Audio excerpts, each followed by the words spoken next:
Shalom Bapak Ibu, sebelum kita memulai ibadah kita, mari kita mengambil waktu saat teduh sejenak.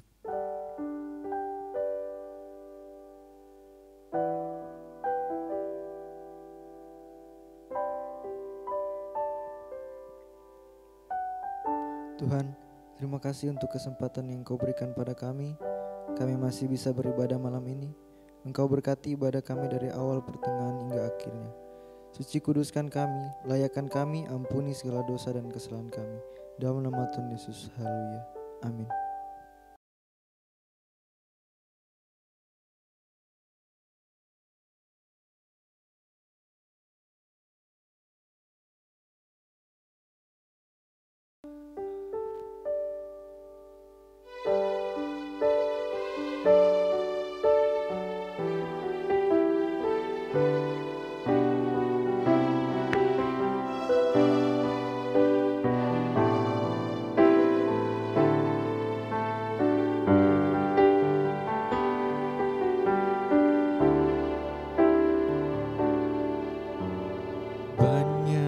Perkara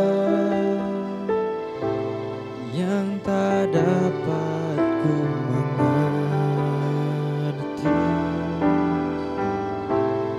mengapakah harus terjadi di dalam kehidupan ini. Satu perkara ku simpan dalam hati, tiada satu pun kan terjadi tanpa Allah peduli.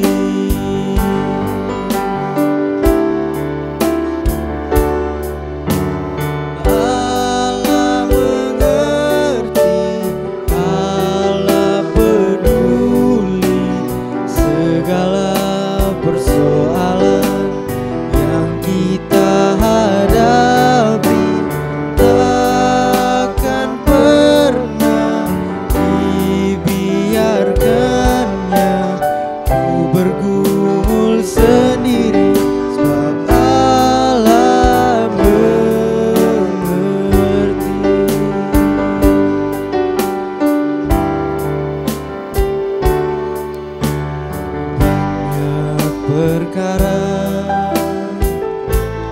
yang tak dapat ku mengerti, mengapakah harus terjadi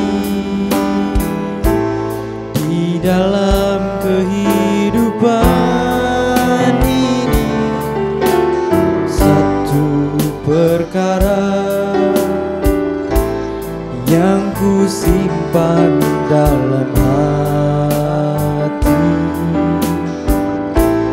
tiada satu pun kan terjadi tanpa Allah peduli.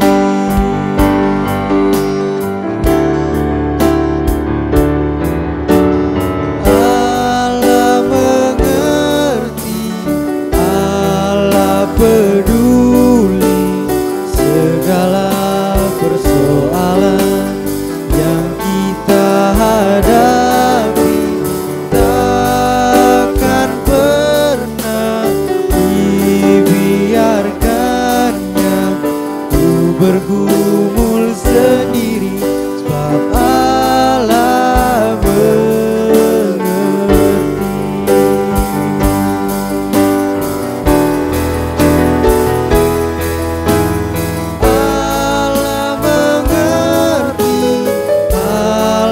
peduli segala persoalan yang kita hadapi, tak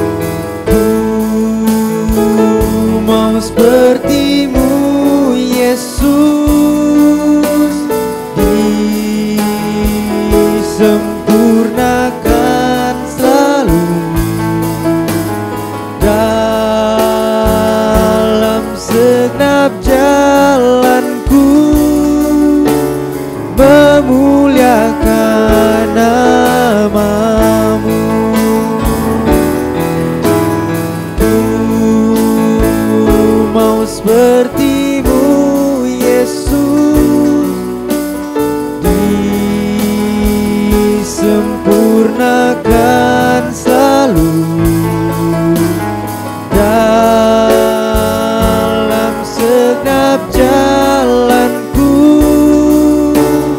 memuliakan namamu, memuliakan namamu, memuliakan namamu.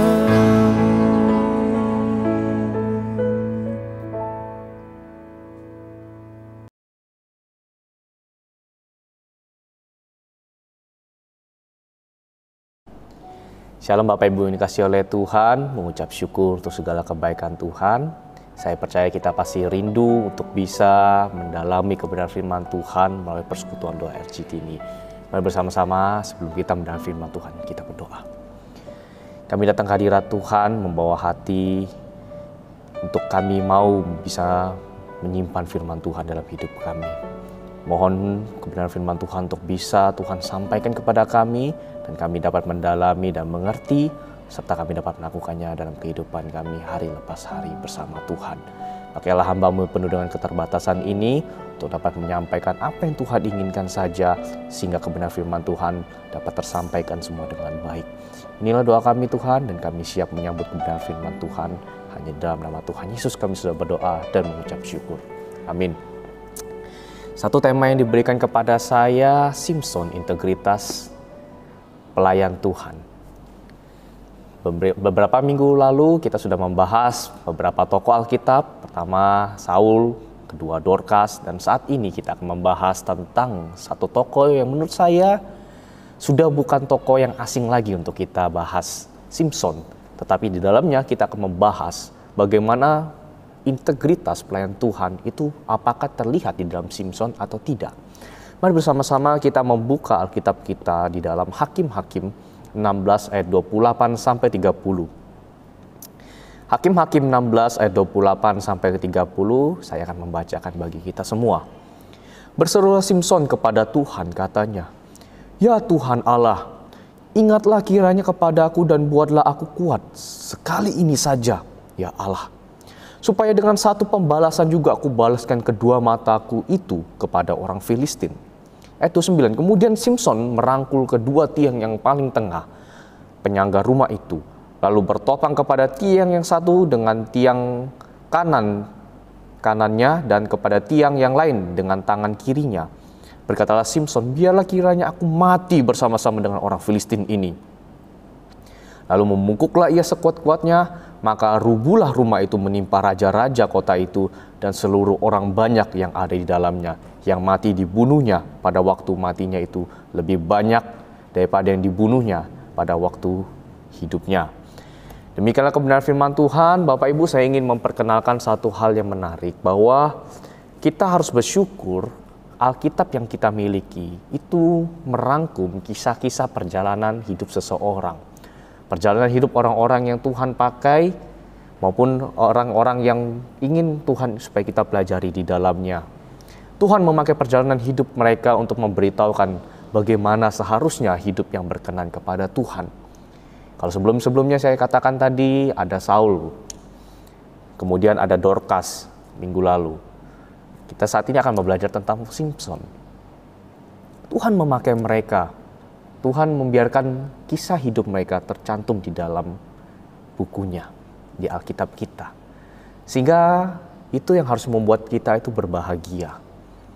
Bapak Ibu, itulah yang menjadi warna juga dalam kitab Hakim-Hakim yang kita baca.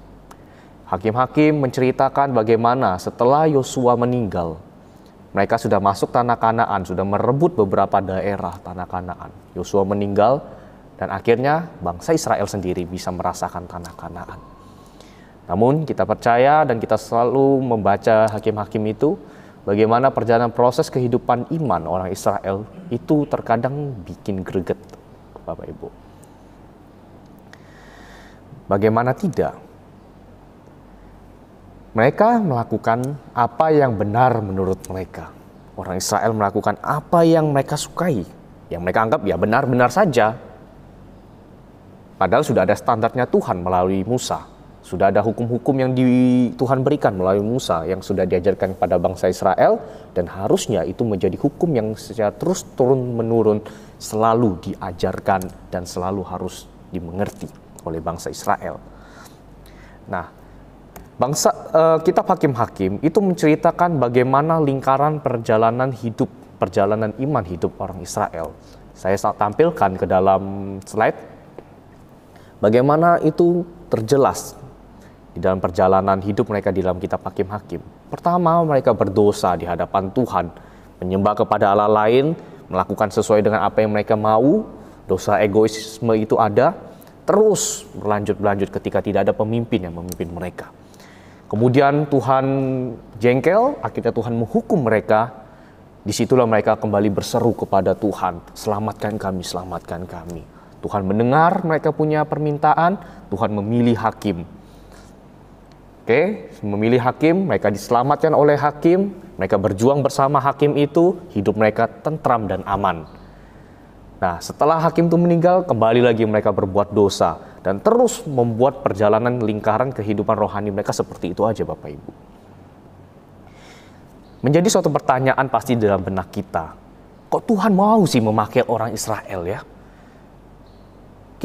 Saya pasti mengira dan kita pasti bersependapat ya Bapak Ibu, bahwa kok Tuhan ini memilih orang-orang yang dwableknya minta ampun ini. Sudah Tuhan selamatkan, berbuat dosa lagi. Diselamatkan lagi, berbuat dosa lagi. Terus menerus. Itu sudah terlihat dari perjalanan mereka ketika keluar dari tanah Mesir.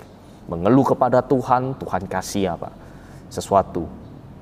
Kemudian beberapa saat mengeluh lagi kepada Tuhan, Tuhan kasih sesuatu.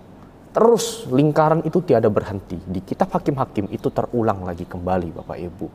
Dan satu pertanyaan yang pasti dalam benak kita, kenapa Tuhan masih mau memilih bangsa yang minta ampun dwableknya kayak gini? Bapak Ibu, saya percaya dan dalam pemikiran saya, sebenarnya lingkaran ini tidak hanya berbicara proses perjalanan iman bangsa Israel Bapak Ibu. Ini proses perjalanan kita selama kita masih hidup dalam dosa.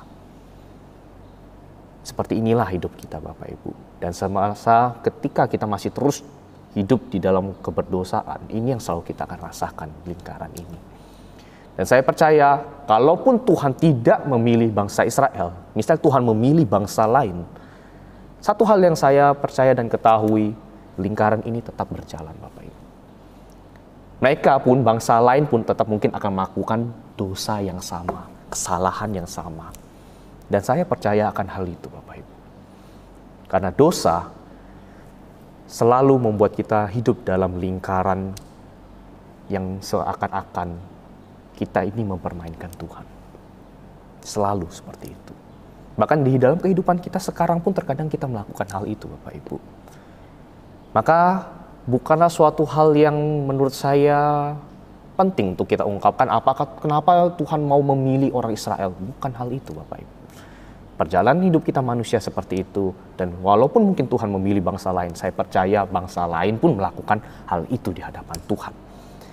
Dan ini yang membuat cukup menarik bahwa lingkaran ini pun terjadi pada seorang hakim yang Tuhan pilih pada saat itu, yaitu Simson.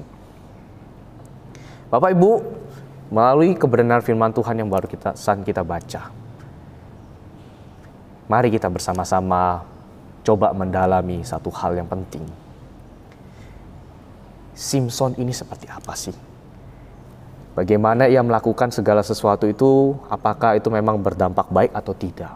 Disitulah kita akan melihat integritasnya sebagai seorang pelayan Tuhan. Yang pertama, mari kita lihat bahwa semasa ia menjadi hakim, ia sama sekali tidak mengenal siapa Tuhan yang dilayaninya Bapak Ibu. Itu bisa kita lihat di dalam pasal 16 ayat 28. Saya akan bacakan buat kita sekali lagi. Berserulah Simson kepada Tuhan, katanya, "Ya Tuhan Allah, ingatlah kiranya kepadaku dan buatlah aku kuat sekali ini saja ya Allah, supaya dengan satu pembalasan juga kumbalaskan kedua mataku itu kepada orang Filistin." Bapak Ibu, menarik di bagian ayat ini, kalau kita baca biasa saja, sepertinya tidak ada terjadi masalah. Tetapi justru disinilah inti dari masalah kehidupannya Simson, Bapak Ibu. Mengapa demikian? Bapak Ibu, dia pertama katakan seperti ini. Ya Tuhan Allah. LAI menyebutkan di situ, Allah itu memakai huruf besar semua.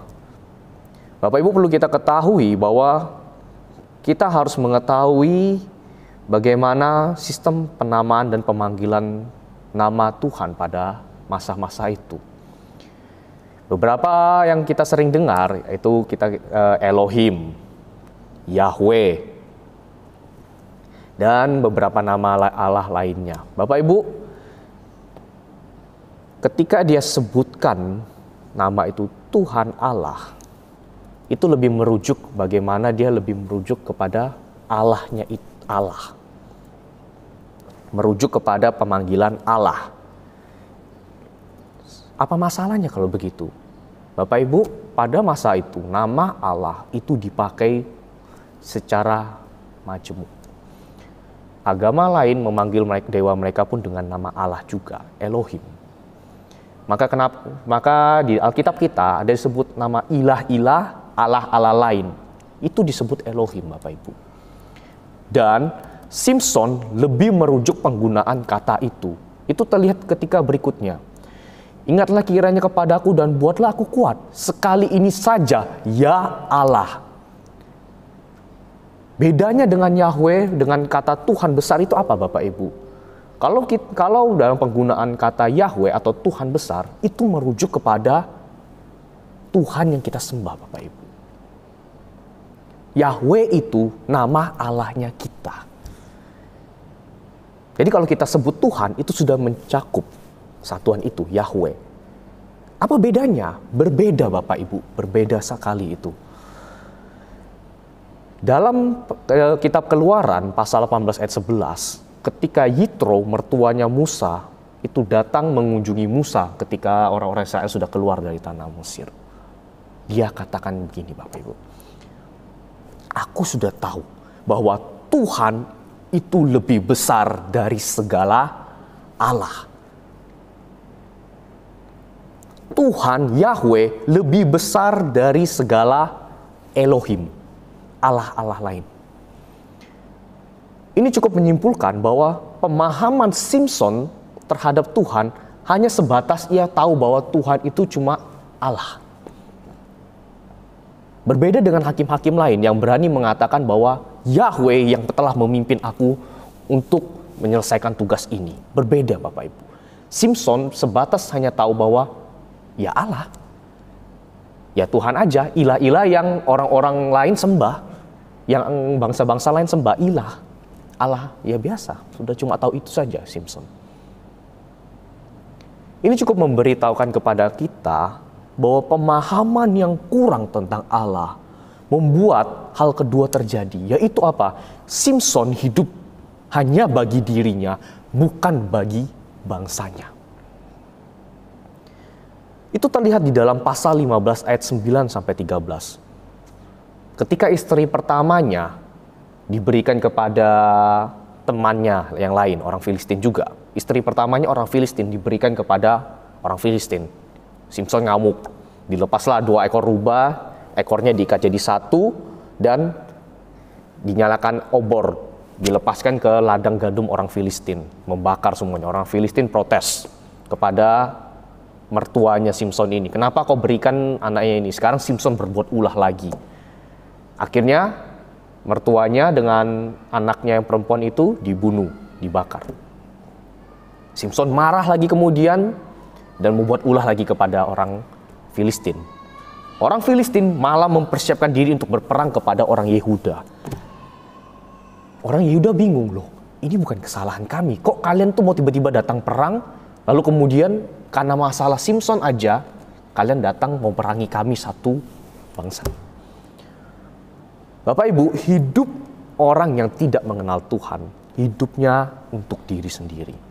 Hidupnya masih lebih kepada apa yang aku suka, ya sudah aku akan lakukan. Sekali lagi, dosa itu berbicara masalah egois, Bapak Ibu. Egoisme. Jika kita tidak memperhatikan hal ini, Simson ini sebagai salah satu contoh yang harus kita lihat. Harusnya dia bertindak sebagai hakim yang bersama-sama dengan orang Israel mengeluarkan mereka dari penjajahan Filistin. Mereka, malah Simson ini yang bertindak sembarangan. Simson bertindak sembarangan, membuat orang Israel malah akhirnya tambah parah. Egoisme terjadi dalam diri Simson. Dan yang bagian terakhir yang kalau kita bisa lihat, Simson itu mati sebagai hakim yang akan selalu dihakimi, Bapak Ibu. Simson mati sebagai hakim yang akan selalu dihakimi. Mengapa demikian? Matinya Simson itu mengenaskan, Bapak Ibu, bukan happy ending. Bukan mati yang menyenangkan. Itu mati bunuh diri, Bapak Ibu. Meskipun dikatakan situ bahwa dia membunuh orang yang di rumah pada saat itu lebih banyak daripada masa dia bunuh orang pas dia hidup.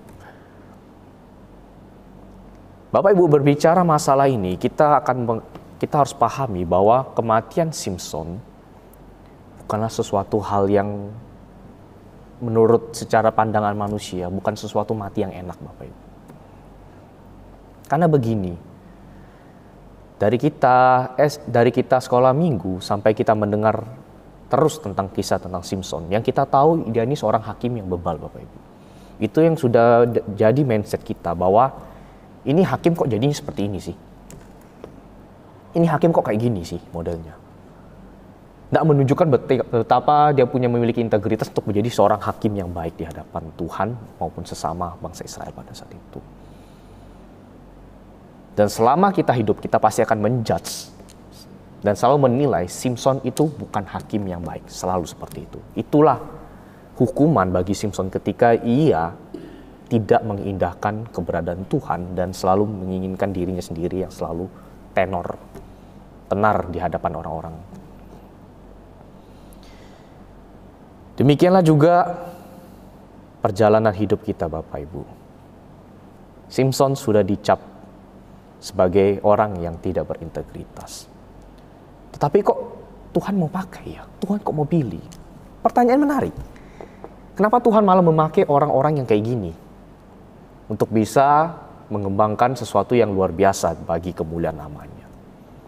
Bapak Ibu, justru disitulah kemenarikan dari Tuhan yang kita sembah.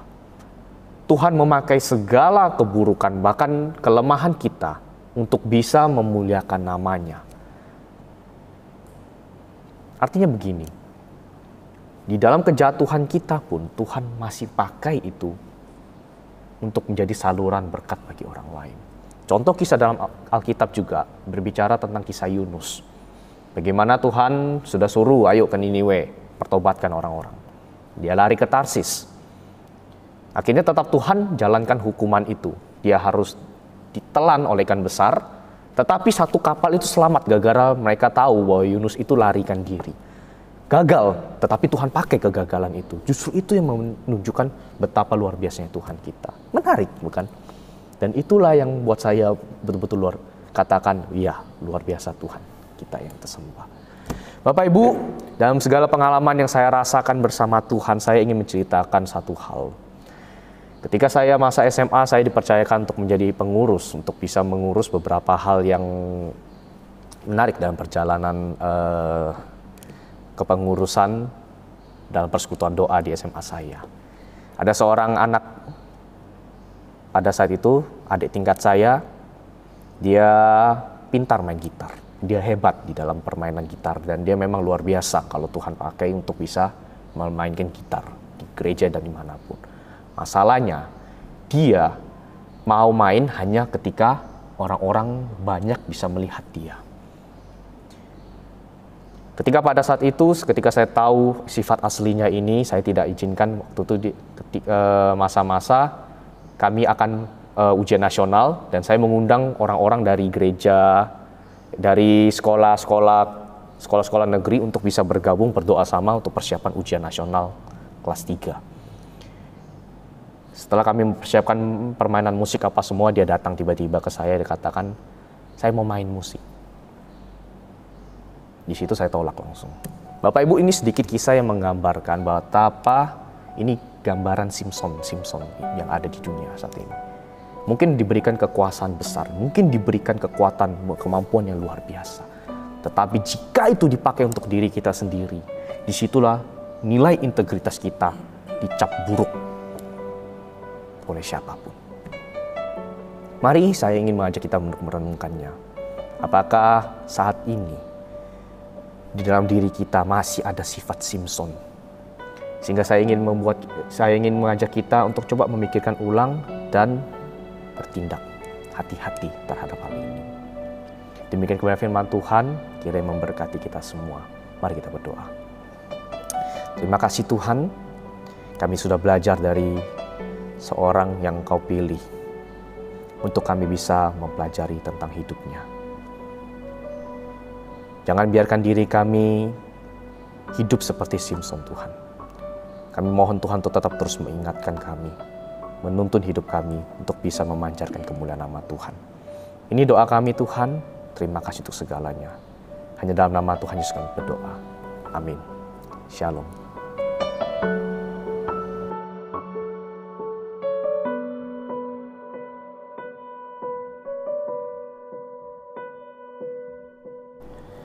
Mari Bapak Ibu, saya mengajak kita semua untuk bersama-sama menaikkan doa kita di hadapan Tuhan.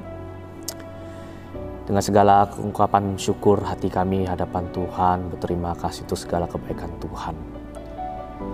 Ajarilah kami Tuhan untuk tetap selalu melihat bahwa Tuhan itu baik bagi kami dan Tuhan selalu menyertai kami. Dan kami datang ke hadapan Tuhan memohon segala pengampunan daripada Tuhan. Untuk segala dosa-dosa yang telah kami perbuat, baik sengaja maupun kami yang tidak sengaja Tuhan. Yang melukai hati sesama kami, terlebih lagi hati Tuhan. Ampunilah kami Tuhan, dan ajarilah kami untuk tetap tidak mengulangi keberadaan dosa kami, mengulangi dosa kami, sehingga hidup kami betul-betul memancarkan cinta kasih Tuhan. Dan Tuhan, kami ingin menaikkan doa kami hadapan Tuhan. Kami berdoa untuk gereja kami. Biarlah Tuhan yang selalu memimpin dan mengembangkan gereja kami Tuhan. Kami percaya ketika Tuhan yang menjadi kepala gereja kami, Tuhan memakai gereja kami ini menjadi alat untuk pengembangan kemuliaan nama-Mu. Pakai para hamba Tuhan, majelis, pengurus komisi, dan keterlibatan seluruhnya untuk bisa membangun pelayanan pekerjaan Tuhan. Tuhan pakai kami dan Tuhan kembangkan apa yang ada pada kami untuk bisa melayani Tuhan dengan segala kemaksimalan kami. Kami juga berdoa bagi masa-masa COVID sekarang ini Tuhan. Izinkan kami untuk tetap terus berdoa bagi masa-masa ini. Sehingga di masa-masa ini kami rindu melihat segala campur tangan Tuhan tetap ada bagi kehidupan kami. Meskipun kami harus lebih banyak waktu di rumah, kiranya itu tidak mengurangi hati kami untuk tetap terus mengenal Tuhan. Dan izinkan kami tetap terus bersama-sama merasakan persekutuan indah terhadap saudara kami, keluarga kami, terhadap sesama kami, terlebih terhadap pada Tuhan. Kami berdoa bagi para dokter yang berada di garis depan untuk tetap terus bekerja menyembuhkan pasien-pasien terkena virus ini Tuhan. Kau sertai mereka, Kau berikan mereka kekuatan dan kesehatan. Kami juga berdoa bagi kami sendiri. Biarlah di masa-masa ini kami tetap terus berpegang pada hal-hal baik. Segala protokol-protokol kesehatan yang sudah tersampaikan kepada kami menjalankannya. Sehingga kami bukan sebagai bagian juga penularan virus ini, tapi kami juga berdampak sebagai penanggulangan dari virus ini Tuhan. Kami juga berdoa bagi bangsa negara kami yang tercinta ini, bangsa Indonesia. Terima kasih Engkau menempatkan kami untuk tetap terus bisa berdoa bagi bangsa kami.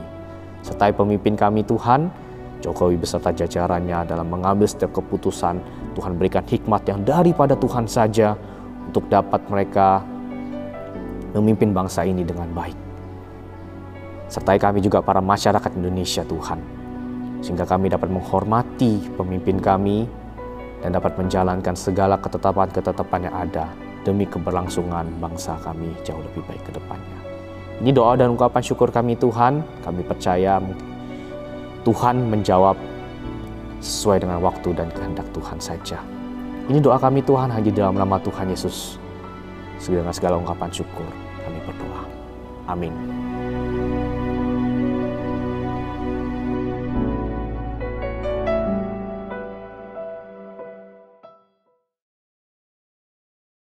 Kita akan memberikan persembahan untuk Tuhan. Kita naikkan pujian Pekerja Kristus yang mulia.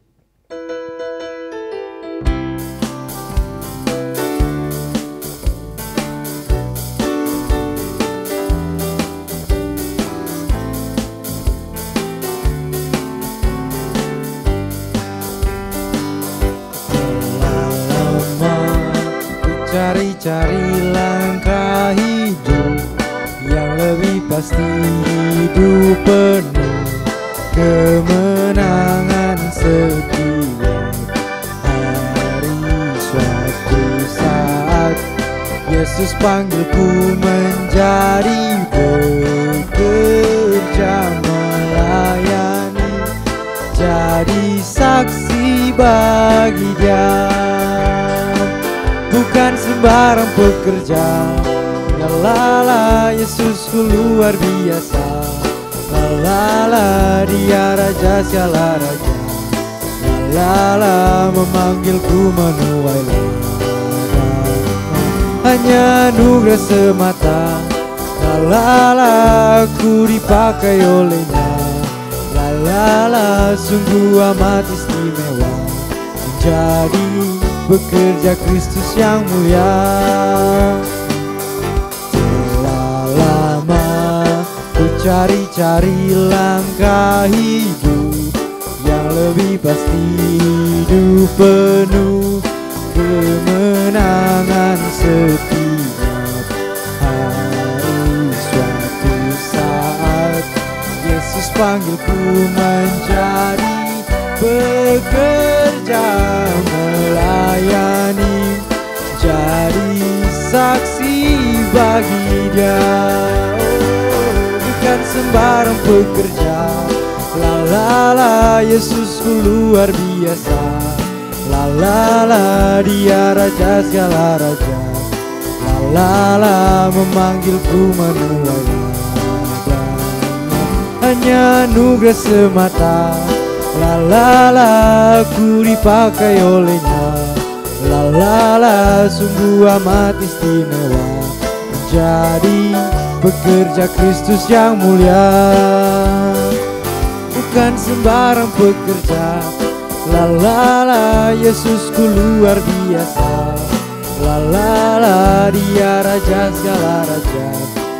La memanggilku menuai ladang.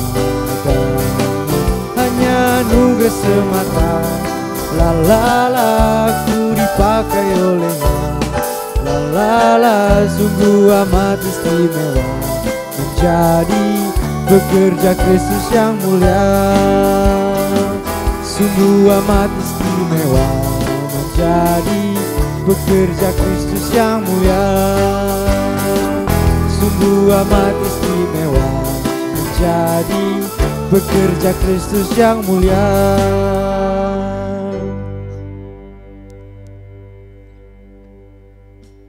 Mari Bapak Ibu, kita berdoa untuk persembahan dan kita akan mengakhiri ibadah kita.